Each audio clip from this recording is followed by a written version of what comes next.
নমস্কাৰ আপোনালোকক পুনৰবাৰ ইজি2 ষ্টাডি চেনেলৰ অন্য এটা ভিডিঅ'লৈ আপোনালোকক স্বাগতম জনাইছোঁ। আজিৰ এই ভিডিঅ'টিত আপোনালোকৰ মাজলৈ কেইটামান সাধাৰণ জ্ঞানৰ অতি গুৰুত্বপূৰ্ণ কুৱেশ্যন এনচাৰ লৈ আহিছোঁ আৰু এই কুৱেশ্যন এনচাৰসমূহ আপোনালোকক আগন্তুক আহি থকা বিভিন্ন প্ৰতিযোগিতামূলক পৰীক্ষাসমূহত সহায় কৰিব। গতিকে আপোনালোকে ভিডিঅ'টো সম্পূৰ্ণৰূপে চাব। আজিৰ ভিডিঅ'টোৰ প্ৰথমটি কুৱেশ্যন হৈছে অলিম্পিকৰ লগটোত কিমানটা আঙুঠি বা বৃত্তৰে গঠিত? অপশ্যনৰ ভিতৰত শুদ্ধ উত্তৰটি হৈছে অপশ্যন নম্বৰ বি 5টা। মনত ৰাখিব অলিম্পিকৰ লোগোটো 5টা আঙুঠি বা বৃত্তৰে গঠিত। ইয়াৰ লগতে আপোনালোকে মনত ৰাখিব এই 5টা আঙুঠি বা বৃত্ত একোখন মহাদেশক বুজায়। নেক্সট কুৱেশ্যনটিত আছে ফুটবল খেলৰ আধা সময় কিমান?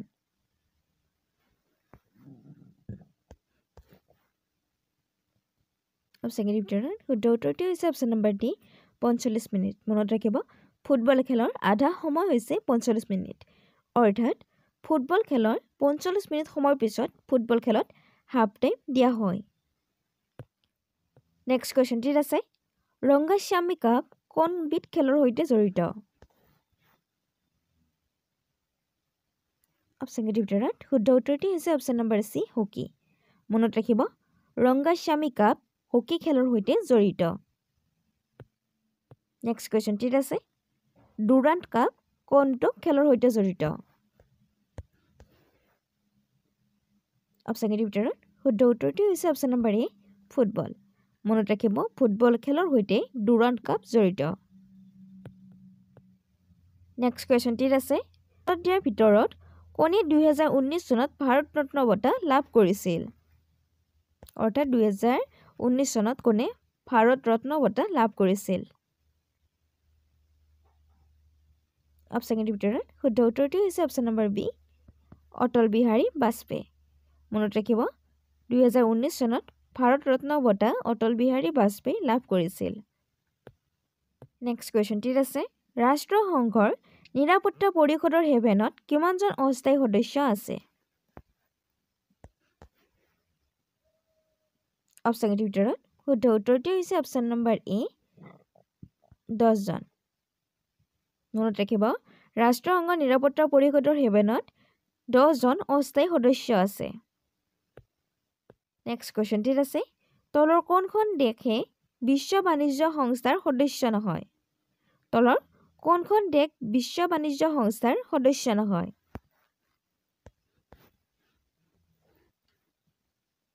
অপশ্যনৰ ভিতৰত শুদ্ধ উত্তৰটি হৈছে অপশ্যন নম্বৰ বি ইৰাণ। মনত ৰাখিব ইৰাণ দেশখন বিশ্ব বাণিজ্য সংস্থাৰ সদস্য নহয়। নেক্সট কুৱেশ্যনটিত আছে 2016 চনৰ US অপেন পুৰুষৰ একক খিতাপ কোনে লাভ কৰিছিল?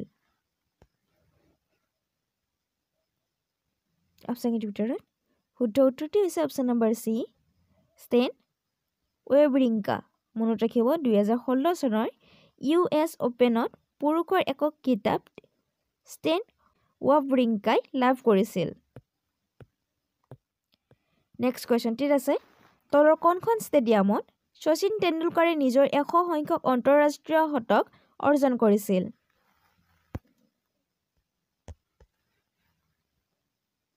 অপশ্যনৰ ভিতৰত শুদ্ধ উত্তৰটি হৈছে option number B Sher-e-Bangla stadium. মনত ৰাখিব শ্বেৰ-ই-বাংলা ষ্টেডিয়াম নামৰ ষ্টেডিয়ামখনত শচীন তেণ্ডুলকাৰে নিজৰ 100 সংখ্যক আন্তঃৰাষ্ট্ৰীয় শতক অৰ্জন কৰিছিল। নেক্সট কুৱেশ্যনটিত আছে কোনখন দেশে ক্ৰিকেট বিশ্বকাপ 2023 আয়োজন কৰিছিল? অপশ্যনৰ ভিতৰত শুদ্ধ উত্তৰটি হৈছে অপশ্যন নম্বৰ এ ভাৰত। মনত ৰাখিব ভাৰত অৰ্থাৎ আমাৰ দেশখনে 2023 চনত ক্ৰিকেট বিশ্বকাপ আয়োজন কৰিছিল। নেক্সট কুৱেশ্যনটিত আছে 500তকৈ অধিক টেষ্ট উইকেট দখল কৰা একমাত্ৰ ভাৰতীয় বলাৰ কোন? অপশ্যনৰ ভিতৰত শুদ্ধ উত্তৰটি হৈছে option number C Anil Kumble. মনত ৰাখিব 500তকৈ অধিক টেষ্ট উইকেট লাভ কৰা একমাত্ৰ ভাৰতীয় বলাৰ গৰাকী হৈছে অনিল কুম্বলে। নেক্সট কুৱেশ্যনটিত আছে ডবাৰ ফলক এখনত কিমানটা বৰ্গ আছে? অৰ্থাৎ ডবাৰ ফলক এখনত কিমান বৰ্গ থাকে? অপশ্যন ভিতৰত শুদ্ধ উত্তৰটো হৈছে অপশ্যন নম্বৰ চি চৌষষ্ঠিটা মনত ৰাখিব ডবাৰ ফলক এখনত 64টা বৰ্গ থাকে বা আছে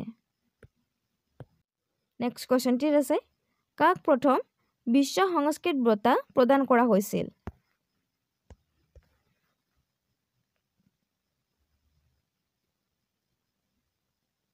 অপশ্যন ভিতৰত শুদ্ধ উত্তৰটো হৈছে অপশ্যন নম্বৰ চি মহা চকৰী শ্ৰী নন্দৰ্ণ নেক্সট কুৱেশ্যনটিত আছে 2017 চনৰ 62 সংখ্যক ফিল্ম ফেয়াৰ বঁটাত তলৰ কোনখন ছবিয়ে শ্ৰেষ্ঠ ছবিৰ সন্মান লাভ কৰিছিল